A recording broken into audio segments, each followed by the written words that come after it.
Vital अरे यार,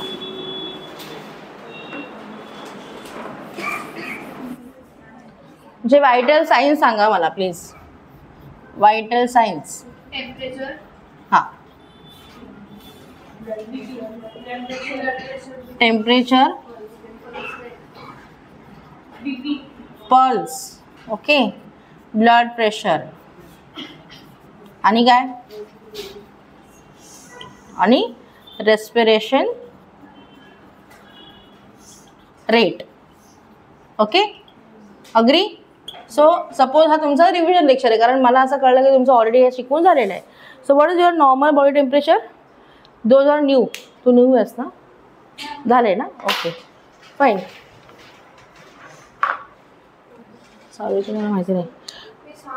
temperature, normal temperature काय आहे? नॉर्मल टेम्परेचर काय आहे?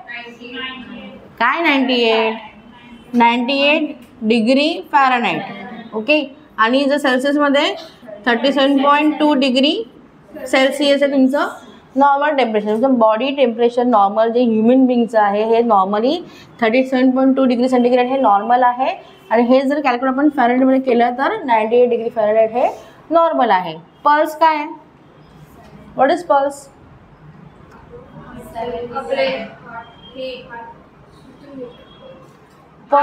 पल्सचा अर्थ काय? बेसिकली पल्स म्हणजे काय? वेनेवर, आता तुम्हाला माहिती आहे वेन्स आणि आर्टरी. ओके, वेन्स काय करतं काम? वेन्स कुठलं ब्लड कॅरी करतं आणि आर्टरी कुठलं ब्लड कॅरी करतं? आर्टरी डिऑक्सिजनेटेड आणि वेन्स आहेत त्या डिऑक्सिजनेटेड ब्लड वेन्स नेतात आणि आर्टरी ऑक्सिजनेटेड. पण वेन्स कुठे नेतात ब्लड? हार्टकडे. सो डिऑक्सिजनेटेड म्हणजे ऑक्सिजन कमी प्रमाणात आहे, नाही असं नसतं, कमी प्रमाणात आहे, खूप कमी प्रमाणात आहे असं ब्लड आहे जे आपल्या पेरिफरल वेन्स वगैरे सगळे आहेत त्या टुवर्ड्स हार्टकडे येतात. आणि हार्टमध्ये गेल्यानंतर when comes to the heart कसं असतं? सर्क्युलेशन शिकवलं आहे? ब्लड सर्क्युलेशन शिकवलं नाही आहे? ओके, देन मी काय बोलत नाही जास्त, तो त्यांचा टॉपिक आहे. सो बेसिकली जे काही आपल्या डिऑक्सिजनेटेड ब्लड्स आहेत किंवा वेनमध्ये ब्लड आहे ते तुमच्या राईट एट्रीपर्यंत येतं. एक सुपिरियर वेना कावा आणि इन्फिरियर वेना कावा आणि सुपिरियर वेना कावा या दोन मेजर वेन्स थ्रू ते आपल्या पूर्ण बॉडीतलं जे वेनमधलं जे ब्लड आहे ते हार्टमध्ये येतं आणि हार्टमध्ये राईट एट्रीमपर्यंत जातं आणि राईट एट्रीमधून पुढे सर्क्युलेशन सुरू होतं. ते तुम्हाला इन डिटेल तुम्हाला नक्कीच समजणार. ओके, मग त्यावेळेस जे ऑक्सिजनेटेड ब्लड आहे, कारण आलं ना हार्टमध्ये, त्यामध्ये लंग्समध्ये गेल्यानंतर त्यामध्ये ऑक्सिजन टाकला जातो आणि जे ऑक्सिजन ब्लड आहे ते पुन्हा आपल्या बॉडीमध्ये पुन्हा सर्क्युलेट केलं जातं. ओके, मला एक प्रश्न सांगा की तुम्हाला जर ब्लड प्रेशर काउंट करायला सांगितलं तर कुठल्या हाताला तुम्ही ब्लड प्रेशरचा जो पट्टा आहे काय म्हणतात बेल्ट बांधणार? Okay, right. How many says right, how many says left? दोनच गोष्टी आहेत आपल्याकडे, इधर और. Right, right. तुझं काय उत्तर आहे? Right, right. सगळे right? Okay. I would say नाही, रॉंग आहे. कारण काय? राईटला बांधायचं कारण काय? राईटला बांधायचं कारण काय?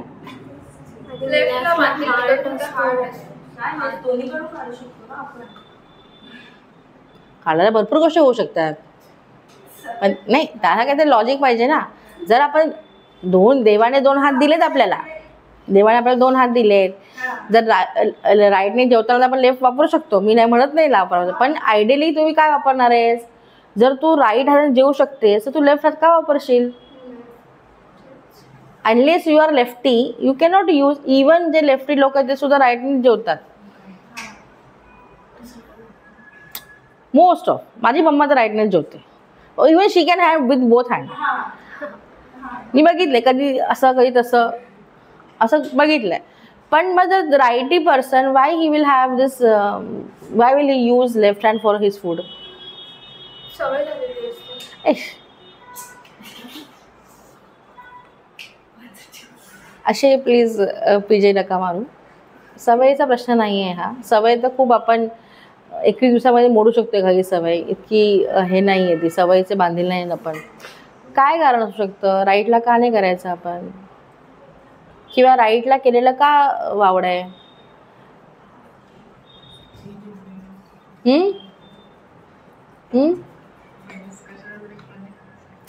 पहिली गोष्ट, जेव्हा तुमच्या बॉडीमधलं, आता सपोज हा तुमचा स्केलेटन आहे ना, हा इथे ठेवला आहे, आपण थोडासा रेफरन्स घेऊया. जे बॉडीमध्ये जे काही तुमचं डीऑक्सिजन ब्लड वगैरे सगळं आहे ना, हे सगळीकडनं इथे राईट वेना कावापर्यंत येतं, राईट एट्रियमपर्यंत येतं. ठीक आहे. आता हे तुमचं डीऑक्सिजन ब्लड तुमचं इथे घेऊन जातं. आता आर्टरीमध्ये प्रेशर जास्त चांगलं आहे की ह्याच्यामध्ये चांगलं आहे, वेमध्ये चांगलं आहे? आर्टरीमध्ये फोर्स पण असतो आणि ऑक्सिजन कॅपॅसिटी पण जास्त असते. ठीक आहे ना. सो जेव्हा तुम्ही हे ब्लडकडे आलेलं, म्हणजे हे हार्टकडे आलेलं ब्लड आहे ना, इथून ते प्युरिफाय होऊन पुन्हा इकडनं सर्क्युलेट होणार. जेव्हा तुम्ही सर्क्युलेशन शिकाल ना, those of already done in 12th standard, त्यांना कळेल की भाई इथून पास होतं आहे ना, मग इथून पास होतं तुम्हाला ॲक्च्युअल फोर्स कळेल की याचा काय आहे ब्लड प्रेशरचा. समजलं? म्हणून ऑलवेज तुमचं ब्लड प्रेशर जे आहे ते लेफ्ट हँडला बघायचं. दुसरं एक कारण आहे, कारण आपलं जे हार्ट आहे ते मध्ये सिच्युएटेड आहे ना, पण ते थोडंसं डावी बाजूकडे टिल्ट आहे, म्हणून आपल्याला ती डावी बाजू कन्सिडर केली जाते. तुम्ही राईट हँडला जर ब्लड प्रेशर चेक केलं तर त्यात काही रॉंग आहे असं म्हणत नाही मी, पण ॲक्युरेट जे कारण आहे तुमचं हे नेहमी लेफ्टला आहे. लेफ्ट साईडला तुम्हाला ब्लड प्रेशर चेक करायचं असतं. ठीक आहे.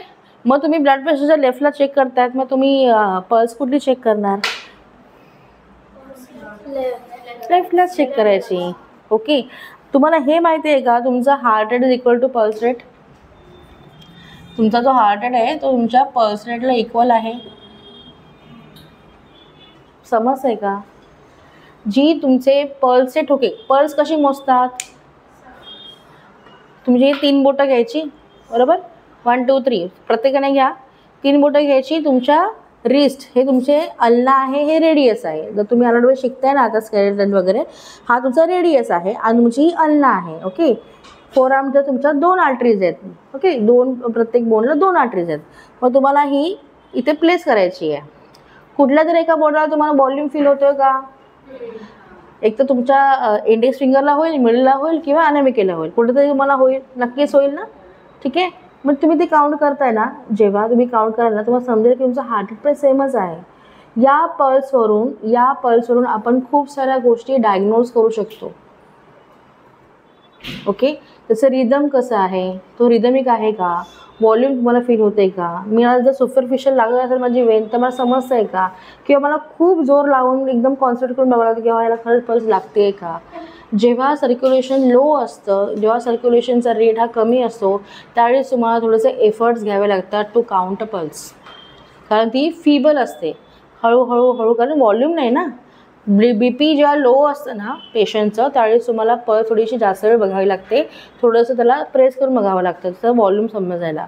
जर ब्लड प्रेशर हाई असेल तर तुम्हाला जास्त प्रेस करायची गरज नाही, तुम्ही वरच्या जरी पकडलं तरी तुम्हाला समजणार, कारण ब्लड प्रेशर आहे च्या वेन्समधलं, ज्या आर्टरीमधलं जे प्रेशर जे आहे ते जास्त आहे. म्हणून कुठलाही हायपरटेन्सिव्ह पेशंट जर तुम्ही बरोबर चेक कराल तुम्हाला लगेच मिळेल. पण ते जर एखाद्या पेशंटचा BP लो असेल ना, तर तुम्हाला पल्स एकदम फीबल मिळेल, एकदम शांत डीप असा. तुम्हाला खूप कॉन्सन्ट्रेट करून ते ऐकावे लागते किंवा तुम्हाला फील करावे लागते. ओके. कारण समजतंय?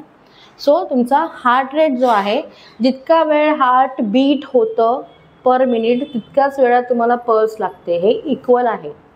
तुमचा heart rate, Tanvi what you are writing right नाव, काय लिहिते तुमचा स्टार्ट.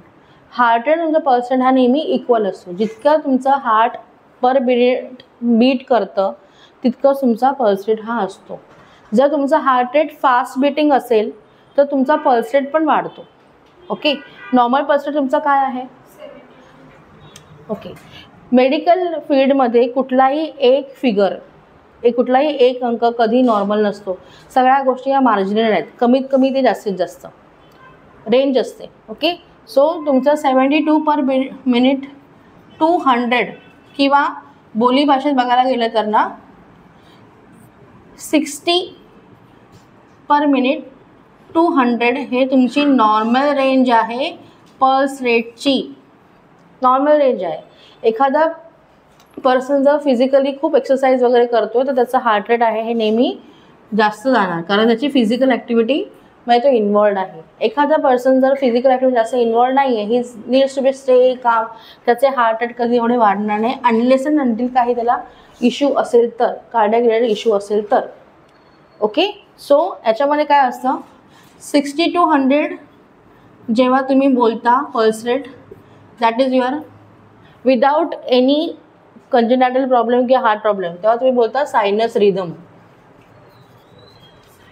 सायनस रिदम याचा अर्थ काय होतो की ECG जो आहे पेशंटचा तो व्यवस्थित झालेला आहे. PQRST लेवल ज्या वेव्ज आहेत त्या बरोबर चाललेल्या आहेत. त्याचा QR इंटरवल नॉर्मल आहे, PR इंटरवल नॉर्मल आहे, ST एलिव्हेशन पण नॉर्मल आहे. That is your sinus rhythm without any changes in ECG.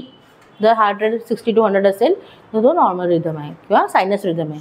दुसरं आहे तुमचं इफ इट इज पेशंटचा हार्ट रेट हे लेस दॅन 60 असेल, ओके, लेस दॅन 60, पल्स रेट आहे त्याची 54 आहे, 52 आहे. दुसरी गोष्ट, पल्स रेट आणि हार्ट रेट कधीही ऑड नंबर नसतो, नेहमी इवन नंबर असते. अनलेस अँड अंटिल कम्प्युटरवरती शो करतात ते गोष्ट वेगळी, पण जर तुम्ही तर फिजिकली घेतलं तर तुम्हाला नेहमी इवन नंबर देणार. इवनचा अर्थ काय? इवन नंबर काय? समसंख्या. ज्याच्या मागे 0, 2, 4, 6, 8 हे नंबर असतील. ओके, त्याच्यामध्ये कधीही 1, 3, 5, 7, 9 अशा नंबर नसतात. जर तुम्हाला मॉडल दिसत असेल की याचा हार्ट रेट 67 आहे, तुम्ही 66 पकडा किंवा 68 पकडा, समजलं? कारण ती मशीन आहे, मशीन आहे. ओके, त्याला जे सेन्स होतं ते करत आहे. पण आपण जेव्हा शिकतो तेव्हा कधीही हार्ट रेट हा आपला कधीही ऑड नंबर नसतो, तो नेहमी इवन नंबरच असतो. ठीक आहे, त्याच्या मागे 0, 2, 4, 6, 8 मधला एकही अंक, कुठलाही एक अंक असू शकतो.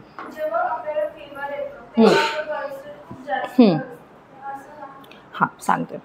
ओके, सो पहिला हे समजून घेऊया, मग तुझ्या प्रश्नाचे उत्तर मी तुला नक्की देते.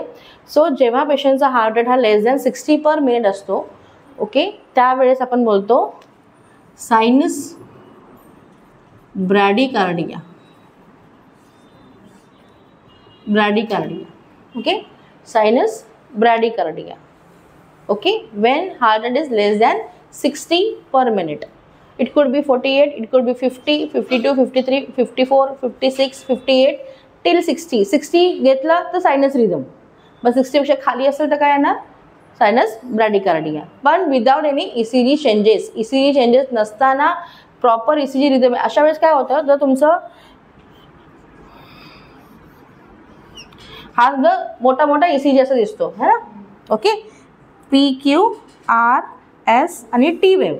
ओके, हे PR आणि तसंच पुन्हा इथे छोटासा P आहे, PQRSTP असं. ओके,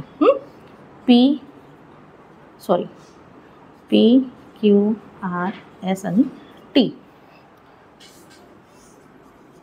सो ह्यातलं अंतर जे आहे ना, R वेव्ह टू R वेव्हचं, हे सेम असणार आहे. PQRST. ओके, TQ इथे पुन्हा P. आय एम सॉरी,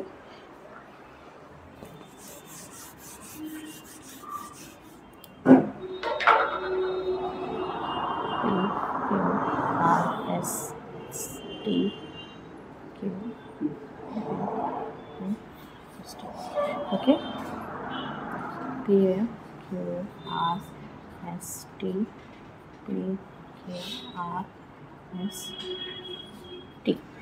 ठीक आहे.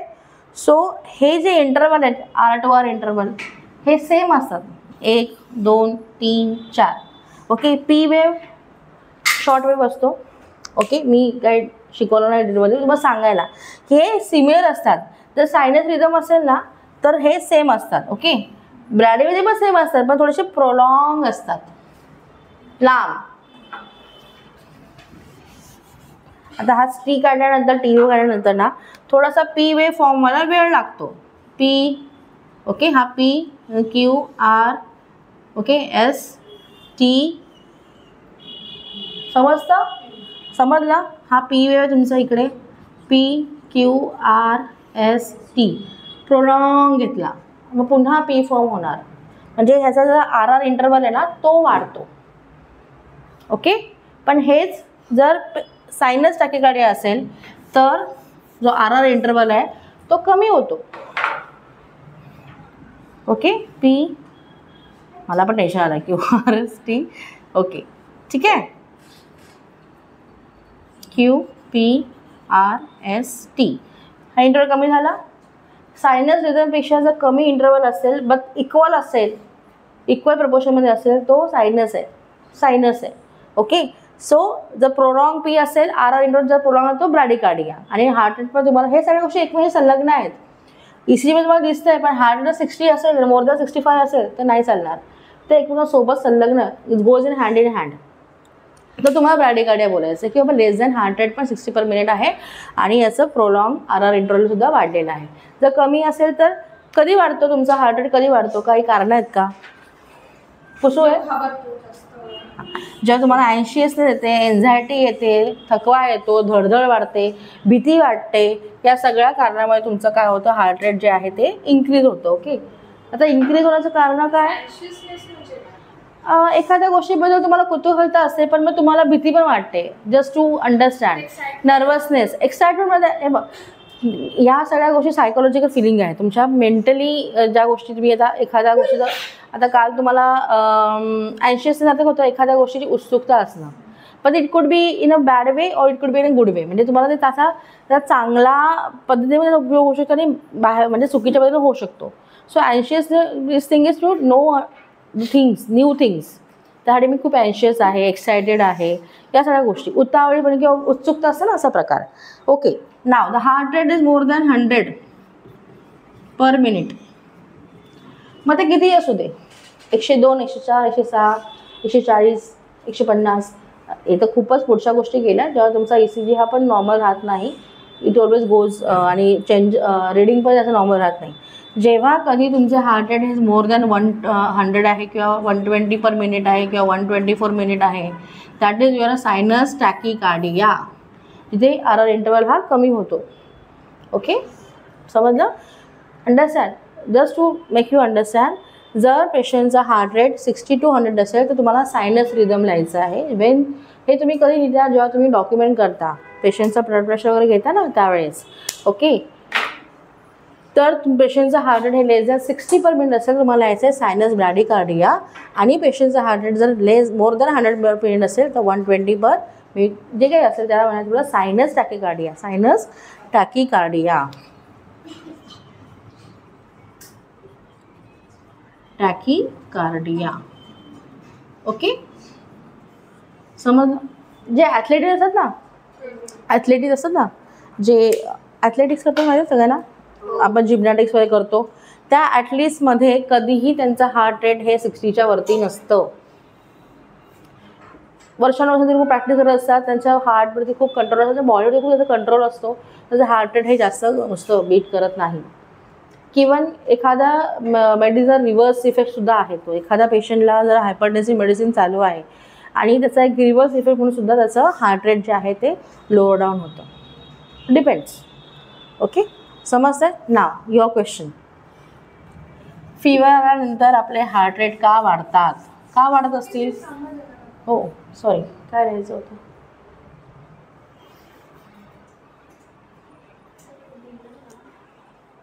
Sinus rhythm, sinus bradycardia, sinus tachycardia. Okay, चलो. काय असू शकतं कारण? कोणाला सांगायचं आहे? Open discussion.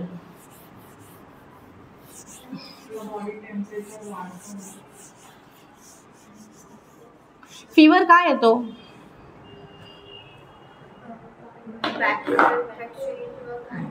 फीवर येण्याची कारण काय आहे? Reason for fever?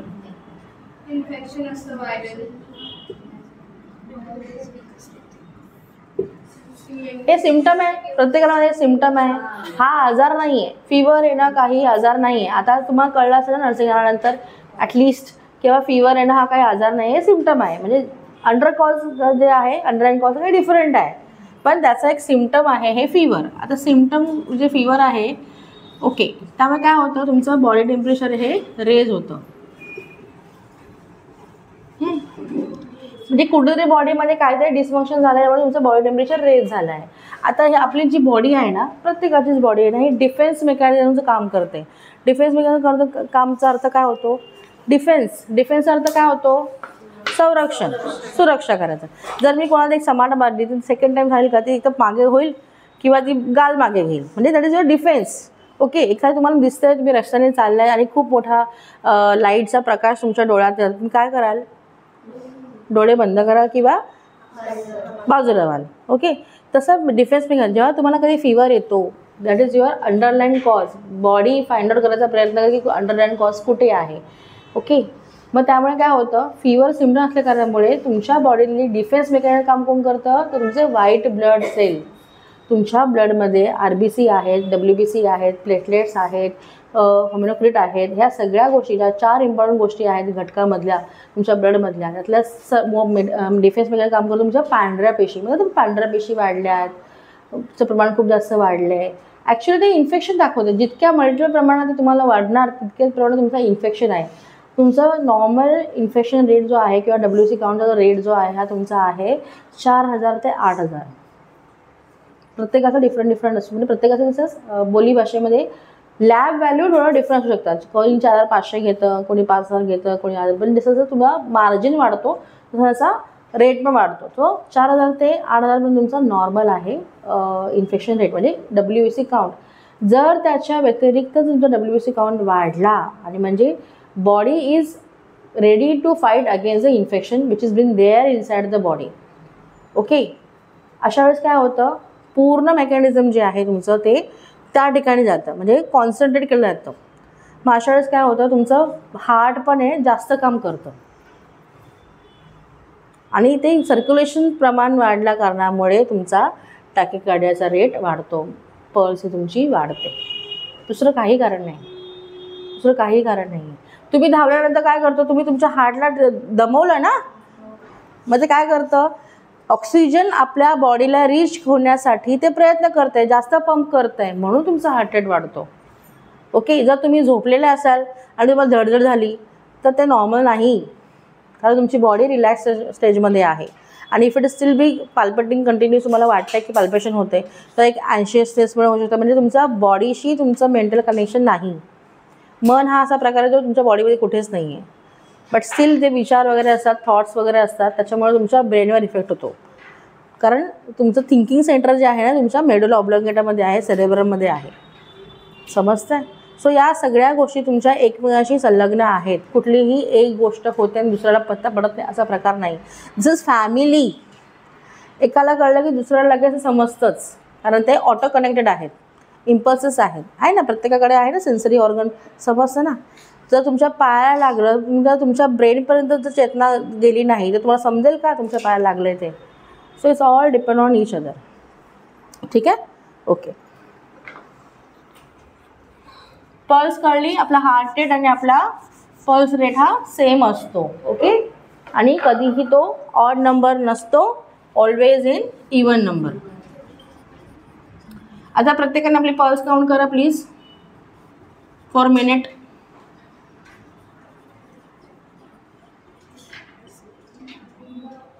कशी चेक करायची, मुळातच चेक कशी करायची. ओके. सपोज मी पेशंट 3 बोटं घ्या. ओके. 3 बोटं घ्या आणि प्रेस करा तुमच्या रेडियल आर्टरीवरती. ओके. प्रॉपर प्रेस करा so that you can feel. तुम्हाला वॉल्यूम पण सेम वाटेल. जितक्या इंटरवलने तुम्हाला पल्स फील होते तो इंटरवल पण सेम असणार, कारण आपण सगळे नॉर्मल आहोत, हेल्दी आहोत, है ना. आपल्याला कोणालाही कार्डियक प्रॉब्लेम नाही आहे. समजते. एक ठराविक टायमानंतर एक ठराविक वॉल्यूम तुमच्या हाताला किंवा बोटाला फील होत असेल.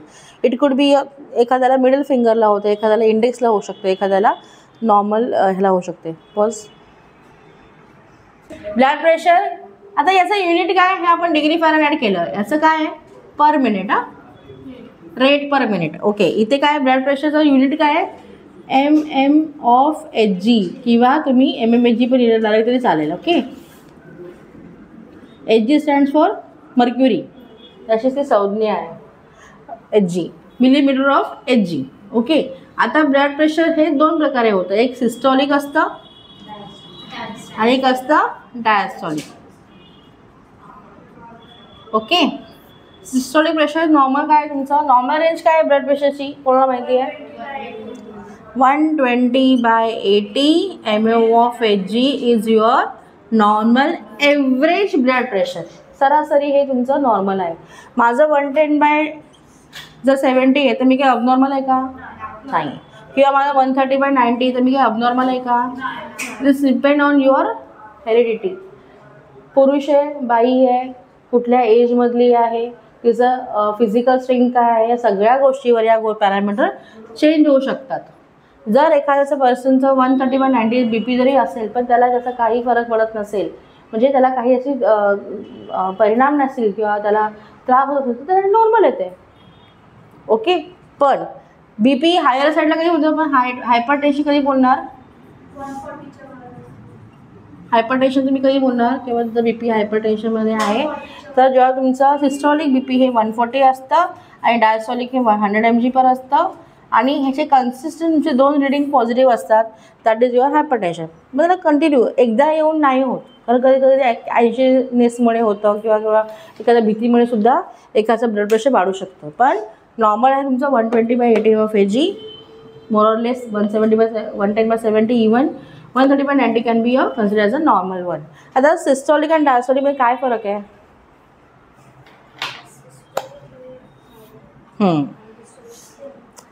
सिस्टॉलिक इज हायर वन आणि diastolic is one lower one. मग जेव्हा तुम्ही स्पिग्नोमॅनोमीटर वापरता, BP ॲपरेटस वापरता, त्यावेळेस तुम्हाला कशा पद्धतीने शिकवलेलं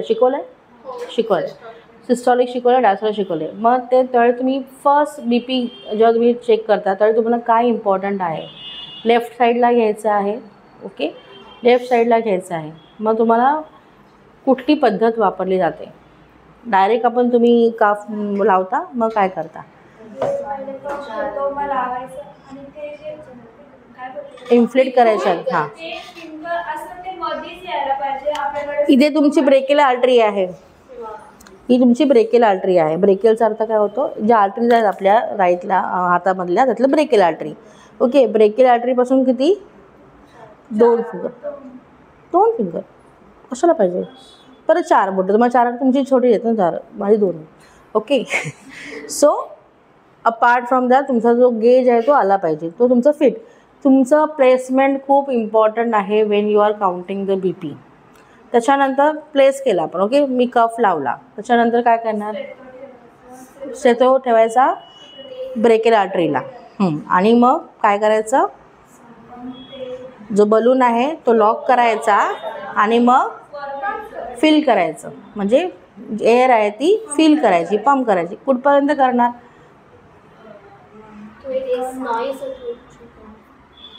कुठपर्यंत फिल करणार? अगं एखादा हायपरटेन्शन पेशंट तुझ्याकडे आला, त्याचं BP जर 170 असेल तर तू कुठपर्यंत फील करणार? पण तुला कसं कळणार BP 170पर्यंत आहे ते? जेव्हा तुम्ही एअर फील करताना ते खूप पेनफुल असतं, कारण तुमचं सर्क्युलेशन स्टॉप होतं, कारण तुम्ही तिथे ऑब्स्ट्रक्शन केलं ना तुमचं ब्लड प्रेशर काउंट करायला. ओके. आणि खाली नमनेस वगैरे येतो, मुंग्या वगैरे येतात है ना. मग जर तुम्हाला याचं बेसलाईन माहीत नाही तर तुम्ही कुठपर्यंत फील करणार? येस. स्टेथोस्कोपच्या ऐवजी आय वुड से तुम्ही काय करायचं आहे, कधी पण तुम्ही जेव्हा ब्लड प्रेशर चेक कराल ना, जो आपल्या हाताचे बोट आहेत ना ती वापरायची.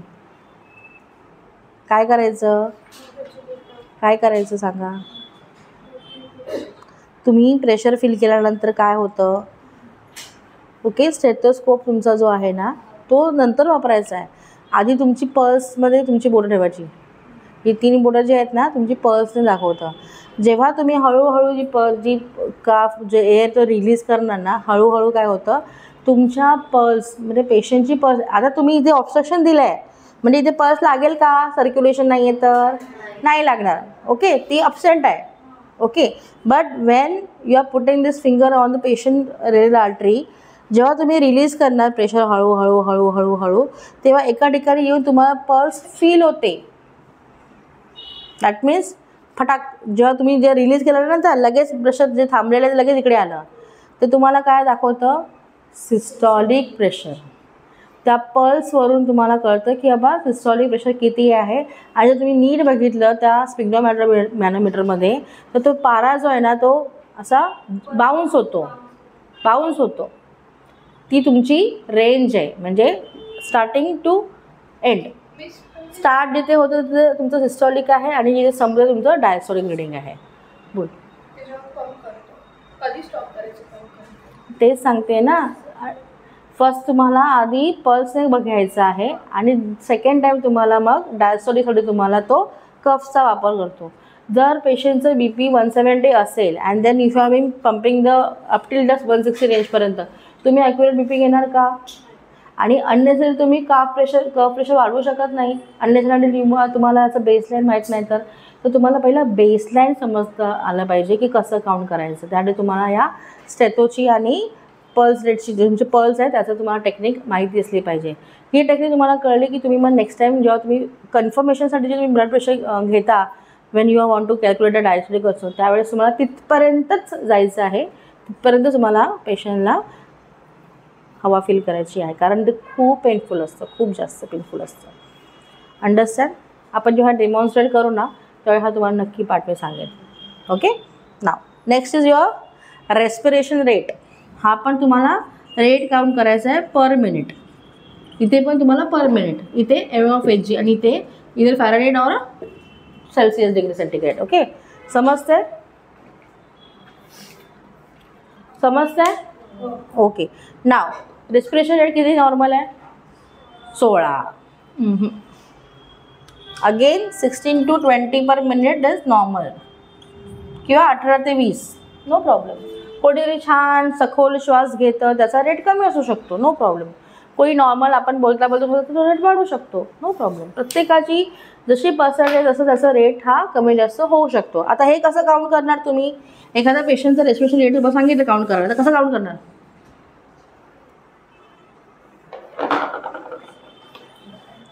आता इथे तर आपण पल्सला हात लावणार किंवा टेम्परेचर आपण क्लिनिकली बघणार किंवा ब्लड प्रेशरला आपण स्पिग्नोमॅनोमीटर लावणार. आर कसं काउंट करणार? असं छातीवर हात ठेवणार. कसा हात कसं काउंट करणार?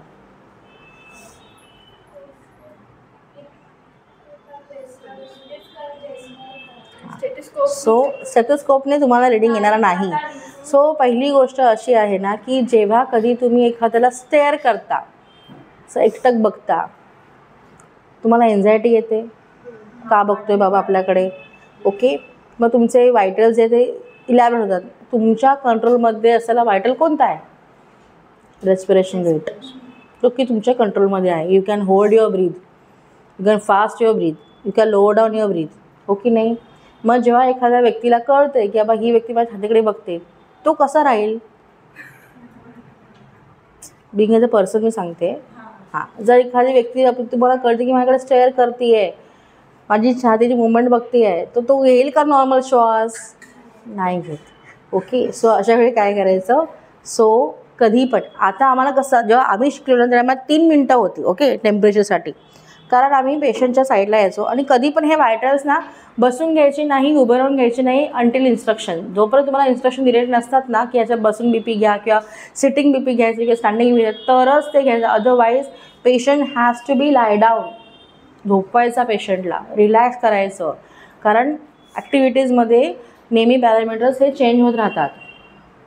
ओके. ॲक्टिव्हिटीज करताना पॅरामीटर्स हे नेहमी चेंज होतात. मग तुम्हाला जर ॲक्च्युअल रिडिंग पाहिजे असेल वेन पेशंट ॲट रेस्ट तेव्हाच हे वायटल्स घ्यायचे.